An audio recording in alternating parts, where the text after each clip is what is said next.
जय श्री कृष्णा, राधे राधे। जय श्री वल्लभ प्रियजनों, दास का प्रणाम स्वीकार करें। तो दास उपस्थित है आज आपके सामने कुछ सामग्री की समझ को लेकर। आजकल हर एक वैष्णव के घर में ठाकुर जी विराज रहे हैं, तो वैष्णवों के मन में संशय उठता है कि मिश्री भोग के ठाकुर जी को क्या धरना चाहिए और क्या क्या सामग्री होती है। दूध घर के ठाकुर जी को क्या क्या आता है, अन्न सकड़ी के ठाकुर जी को क्या क्या धरना चाहिए, सकड़ी के ठाकुर जी को क्या क्या धरना चाहिए, और अंतिम फलाहार की सामग्री में क्या क्या आता है। तो आज ये सुंदर सुंदर हम आपके लिए कथा लेकर आए हैं और इसी सत्संग के माध्यम से हम आपको बताएंगे कि क्या सामग्री किस चीज में विनियोग होती है। जैसे दूधगर, प्रथम हम लेते हैं दूधगर। तो दूधगर में दूध के मावा की सामग्री दूधगर कही जाती है। कैसे? तो जिसमें मक्खन, मिश्री, दही, मलाई, श्रीखंड, बासुंदी वगैरह जो सामग्री का समावेश हो वह सब दूधगर की सामग्री कही जाती है। समझिएगा। अब आती है नागरी। तो कईयों के मन में प्रश्न जगता है कि नागरी मतलब क्या। हमसे कई लोग कहते हैं नागरी में तो मोहनथाल भी आता है। नहीं, नागरी में मोहनथाल नहीं आता है, मोहनथाल अन्न सकड़ी में आता है। तो इसीलिए हमने आपके लिए एक शॉर्ट वीडियो बनाया है कि जिसके माध्यम से आप समझ सकेंगे कि सामग्री की समझ क्या है, क्या क्या सामग्री कैसी है। तो नागरी में घी, आटा और चीनी से सिद्ध होती सामग्री नागरी कही जाती है, जिसमें दूध और जल या दही का बिल्कुल भी उपयोग नहीं होता है। दूध, जल और दही का उपयोग ना हो, सिर्फ आटा, घी और चीनी, ये तीन चीजों से बनती सामग्री नागरी कही जाती है। अगला अन्न सकड़ी। तो अन्न सकड़ी में दही से सिद्ध हुई सामग्री जैसे कि मठड़ी, घी, आटा, चीनी, जल, दूध और दही से सिद्ध होती सामग्री अन्न सकड़ी कही गई है। अन्न सकड़ी में 56 भोग प्रकार की सामग्री आती है। अन्न सकड़ी में जैसे आप 56 प्रकार की 56 भोग जिसे आप कहते हैं वह आ सकता है। अब आती है सकड़ी। तो सकड़ी में क्या क्या अनिवार्य है? तो कहते हैं तेल, नमक, मसाला वगैरह जो चीज सामग्री में विनियोग हो, जैसे दाल, सकड़ी यानी कि चावल वगैरह अनाज से सिद्ध होती सामग्री सकड़ी गिनी गई है।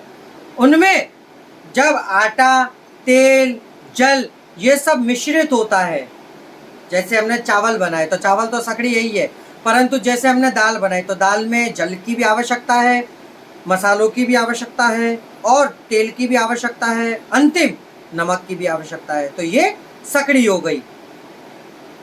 अब आया फलाहार। तो एकादशी को फलाहार में सामग्री घी और सेंधा नमक, उससे सामग्री सिद्ध होती है, जिसमें राजगरा का आटा, कूटू का आटा, सूखा मेवा, रतालू, शक्कर यानी कि शक्करिया यानी कि जिसे हम शकलकंदी कहते हैं, आलू, सूरण, ककड़ी और ये सब हम सामग्री में एकादशी के दिन सिद्ध करके ले सकते हैं। ठाकुर जी को भी हम इनकी सामग्री धरा सकते हैं। अब दूधगर की सामग्री नागरी से नहीं टच होनी चाहिए, वरना नागरी कही जाएगी। नागरी अन्न सकड़ी से टच नहीं होनी चाहिए, नहीं तो वह अन्न सकड़ी में विनियोग होगी। अन्न सकड़ी सकड़ी में विनियोग नहीं होनी चाहिए, नहीं तो वह अन्न सकड़ी सकड़ी हो जाएगी। ये सब अलग अलग प्रभु को धरने योग्य सामग्री है।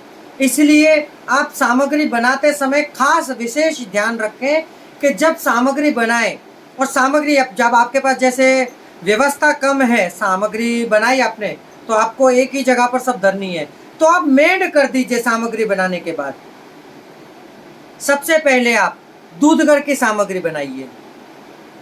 उसके बाद आप नागरी बनाइए, और दूध घर की सामग्री बनाने के बाद नागरी बनाएंगे तो फिर उसके बाद गैस को आपको खासा करने की आवश्यकता नहीं है।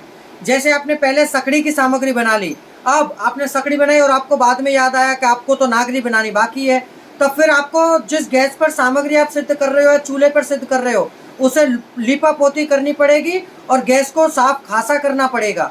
और उसको पोंछने के बाद आपको सामग्री आपने बनाकर एक जगह पधरा दी, तो आप हल्दी की मेड़ कर दीजिए जिससे सामग्री छुआएगी नहीं।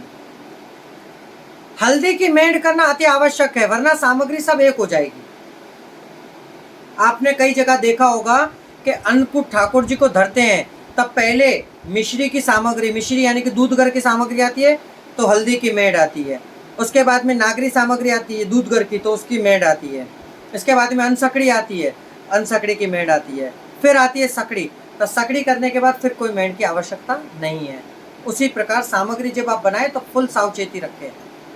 प्रभु को धरने के बाद यदि आप उसे प्रसादी रूप में अंगीकृत करके वैष्णवों को लिवाना चाहें तो साथ में लिवा सकते हैं, परंतु ठाकुर जी की सामग्री जब तक सिद्ध ना हो तब तक वे सबको अलग अलग तरह से ही अलग रखें। क्यों? कि सबका नाम ही अलग है, दूधगर, नागरी, अनसकड़ी, सखड़ी। और एक चीज का परम ध्यान अवश्य रखें, कई वैष्णवों के घर में सकड़ी भोग के ठाकुर जी होते हैं, तब उनके वहां सकड़ी भोग का ठाकुर जी, तो वो क्या करते हैं कि ठाकुर जी को फलाहार भोग में नहीं धरते हैं। गलत।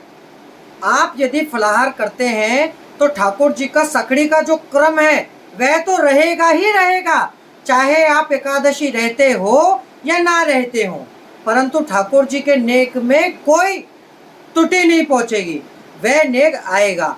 फलाहार अतकी के रूप में ठाकुर जी को धरा जाएगा, फलाहार की सामग्री बनाकर और अलग से ठाकुर जी को धरें। समझ रहे हैं आप? यदि नहीं समझ में आया तो आप हमें कमेंट बॉक्स में पूछ सकते हैं। अब दास को आज्ञा दीजिए, कल पुनः मुलाकात होगी नई कथा नए सत्संग के साथ। जय श्री कृष्ण, राधे राधे, जय श्री वल्लभ। दास का प्रणाम स्वीकार करें।